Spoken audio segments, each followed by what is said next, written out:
both Babcock and Stafford in the back row. So this is a difficult rotation for Pittsburgh to get some offense out of.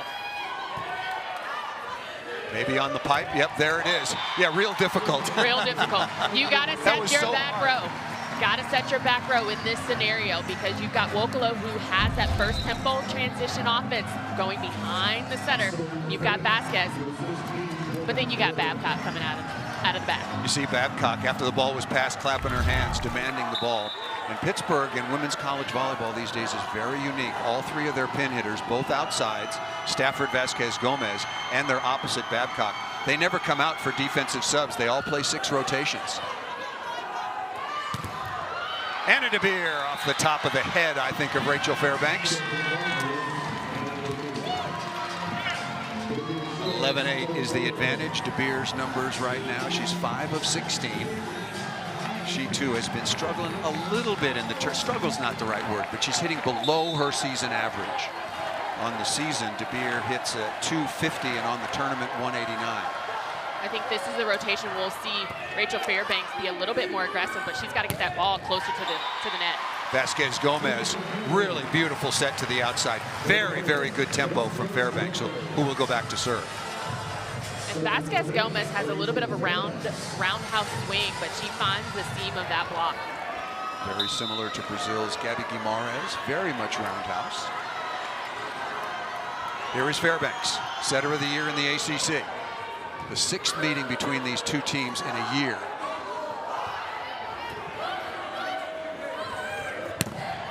Through the block and down once again for Babcock. Little doubt where that ball was going. Get Babcock going. Right now she's got 4 kills, 3 errors. So the more opportunities that she has in the front row, setting her up for success. Take an end zone look, see the service pressure. And, oh, tough serve, but pretty well handled by Scott. Klicka with a magnificent dig. That's good. That's a good call on the lift. That's a good call. We didn't like the first one, but remember I took a breath? Yep. That was a long, that very quick double call when it was a free ball was a long time ago. So everybody's settled in. That is Suzanne Lowry calling this match as the #1 official. 12-10 is the lead for Louisville.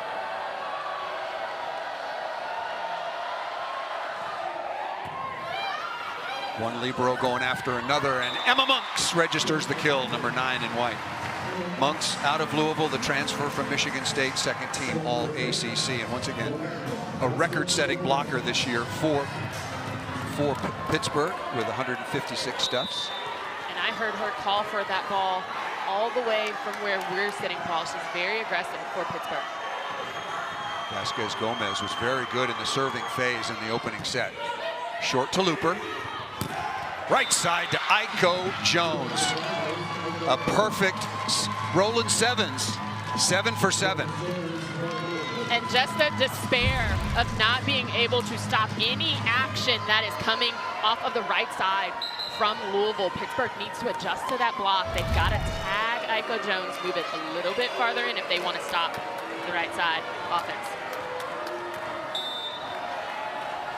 Both teams were passing at 59% perfect in the opening stanza. Moved off that a little bit, particularly Pittsburgh. Stafford again. Working on Stafford. They've been serving her, I won't say primarily, but they've been working Stafford an awful lot in receive. And not only did she pass perfectly, but also crushed that ball.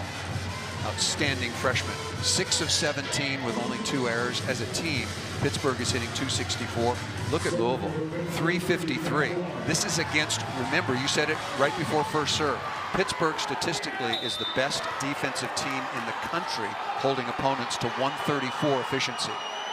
Cat Flood.